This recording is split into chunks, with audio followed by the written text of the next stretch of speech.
Many immigrants to Canada are feeling poorly informed about events that are happening in their native countries, especially those who have family there.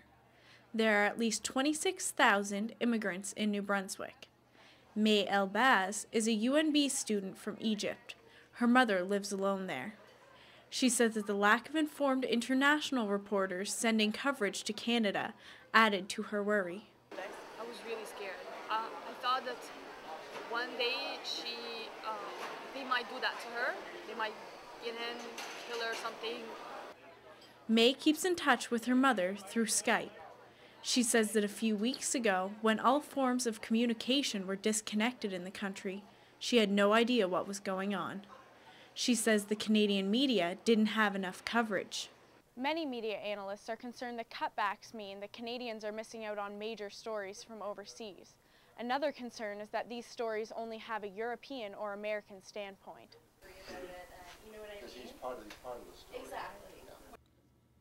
Don Dixon is a journalism and communications professor at St. Thomas University. He was an international reporter for about 20 years. Dixon has noticed a decline in the number of reporters stationed overseas. Well, social media is just anybody who has anything to say. You have no idea their qualifications, you have no idea their credibility, whether they're just spreading stories in their own interest, whether they're spreading rumors. Blogging and social media such as Twitter and Facebook are increasingly being used to cover international stories. That concerns Dixon.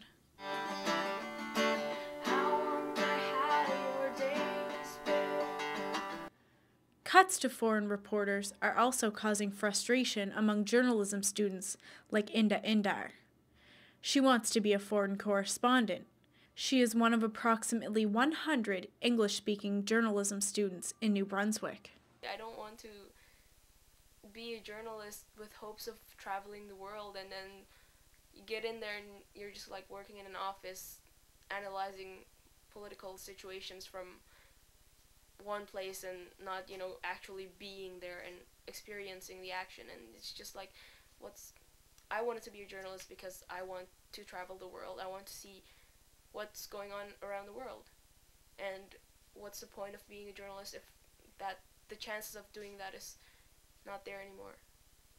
Recently, journalists in London have been protesting cuts to the BBC.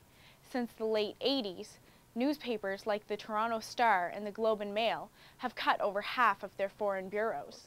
These cuts come after a decline in news consumption, leaving the organizations without the nearly $250,000 a year it costs to have a bureau overseas.